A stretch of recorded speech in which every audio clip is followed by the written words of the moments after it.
একটি ছোট্ট গ্রামে একজন লোক থাকতেন। ওই গ্রামের পাশে একটি পাহাড় ছিল। তিনি রোজ সকালে সেই পাহাড়ে যেতেন। ওই পাহাড়ে কিছুক্ষণ বসে তারপর তিনি বাড়ি আসতেন। তো রোজের মতোই তিনি যখন বেরোচ্ছিলেন, পিছন থেকে তার ছোট্ট ছেলে এসে তার হাত টেনে ধরে আর বলে, আজ আমিও যাব তোমার সাথে। এরপর লোকটি তার ছেলেকে খুব ভালো করে বোঝান আর বলেন, পাহাড়ে যাওয়ার রাস্তা খুবই ছোট আর খুবই উঁচুতে, তুমি আমার সাথে যেতে পারবে না। বাকিটা আপনারা সন্দীপ স্যারের মুখ থেকে শুনে নিন। तो तुम मेरे साथ नहीं चल पाओगे। लेकिन फिर जब उस बेटे ने जिद करी तो पिता मान गया। तो दोनों पहाड़ पर चढ़ने लगे। पिता ने बेटे का हाथ कस के पकड़ा हुआ था। लेफ्ट साइड में पहाड़ थे, राइट साइड में खाई थी और रास्ता बहुत ही छोटा था। और वो पहाड़ की चोटी तक पहुंचने ही वाले थे, तभी रास्ते में एक बड़ा सा पत्थर आया। क्योंकि पिता उस रास्ते पर रोज आता था तो उसको पता था कि वहां पे पत्थर है, तो वो साइड से निकल गया। लेकिन जो बेटा था उसका ध्यान कहीं और था, तो उसका घुटना जा करके उस बड़े से पत्थर पर टकरा गया।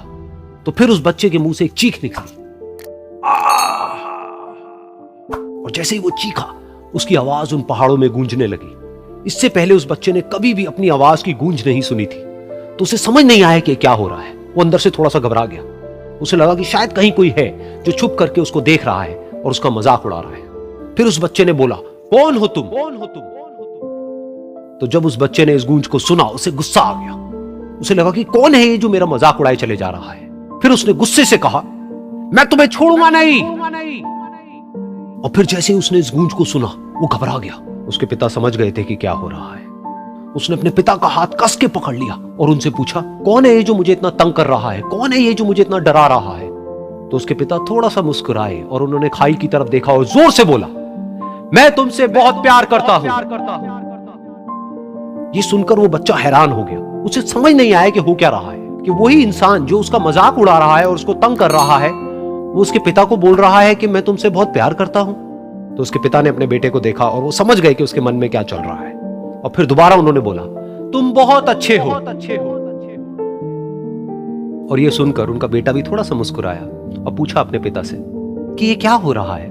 और फिर उसके पिता ने अपने बेटे को समझाया, ये जो आवाज तुम सुन रहे हो ना, ये किसी और की नहीं है, ये तुम्हारी ही आवाज है जो कि पहाड़ों में गूंज रही है और तुम्हें अपनी ही आवाज सुनाई दे रही है। जैसा तुम बोलते हो ठीक वैसा ही तुम्हें सुनाई देता है।